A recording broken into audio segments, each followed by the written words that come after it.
Lukenbach Press presents a preview of Dusty and the Cowboy by T.W. Lawrence. I am an old range rider, I follow the cattle trail.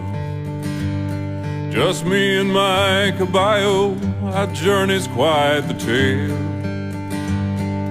I still rope and wrangle, can toss a steer with ease. I spur my big horse Dusty, take me where I please.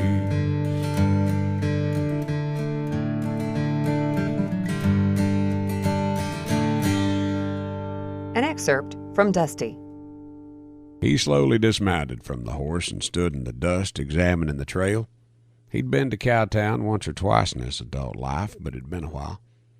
From this point, just across the river, there were two well-traveled ways to get there. There was also a lesser path, more dangerous in the steeps and falls, but the scenery was said to be spectacular. It should have been an obvious choice, but his mind was full of other thoughts, and now and then his heart grew heavy. As a cowpoke, he was more than fair.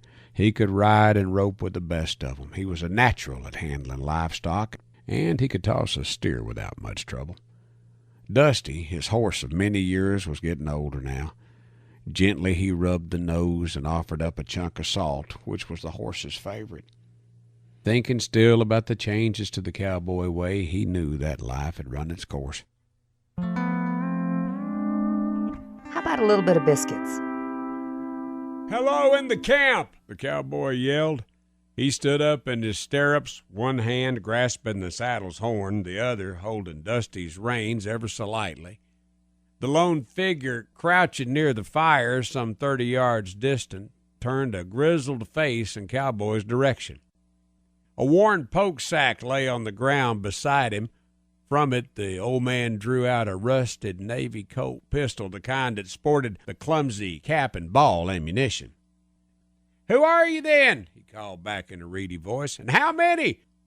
The heavy weapon swayed back and forth, held in an unsteady hand. Cowboy urged the big buckskin horse forward out of the darkness. "Just me and Dusty," he said. "Saw you fire from that rise a ways back. Thought I'd chance some hot grub and a little conversation." From the story Jumping Dog. Every wrangler worth his 4 bits a day knows a horse hears sound more keenly than any man. In a minute more, Cowboy heard it too. Low and guttural. The growling floated up on gusts blowing out of the arroyos stretched out below. These winds blew dry warmth against the wrangler's already leathered features. He studied the sound a moment, straining to hear all its varied tones. His imagination told him that if he closed his eyes and drew breath across his tongue, he could single out this unseen creature by its smell alone. Cowboy smiled a knowing smile. This was but another boyhood fantasy he carried along the trail with him, like some unneeded catstick or jingle bob. Whatever might be down the way, now hidden by the crest of the upcoming hilltop, it stopped Dusty in his tracks and made the big horse mighty skittish. Here's a little Sam Hill. "Yee-haw, boys, looky what I got." 4 pairs of eyes looked up from the crowded plank table. Its collection of empty tins and coffee cups were shoved off to one side in a pile. Supper in the tiny cook shack had been over for the best part of an hour. Now cards, pipes, and tobacco occupied everyone. Everyone except the tall cowboy with the thick mustache leaning back in his chair against the wall. He sat mending Dusty's bridle with a stout knife and rawhide lacing he'd cut from mule deer skins. The thundering commotion disturbing their peace sprang from the exuberant young puncher's sure knowledge of what he now possessed.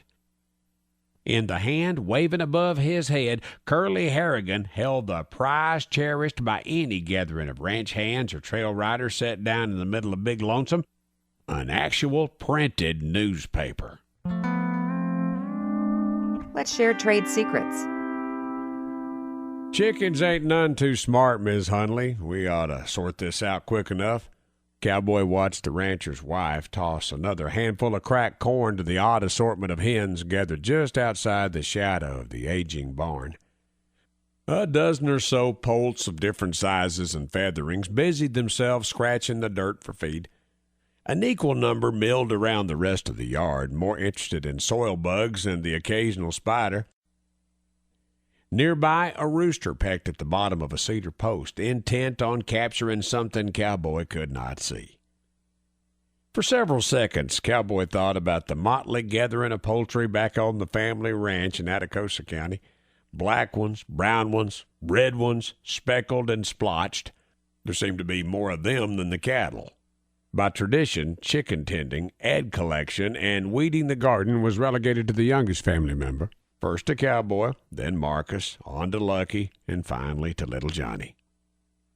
Although a rite of passage to move on from herding yard birds to handling rough stock, Cowboy began to miss the daily feeds and egg hunts almost from the morning his younger brother took over.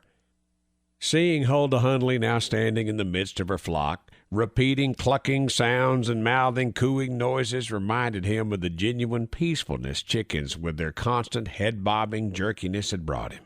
Interested in learning or hearing more? Go to ProjectDusty.com. I am an old range rider, I follow the cattle trail. Just me and my caballo, our journey's quite the tale. I still rope and wrangle, can toss a steer with ease.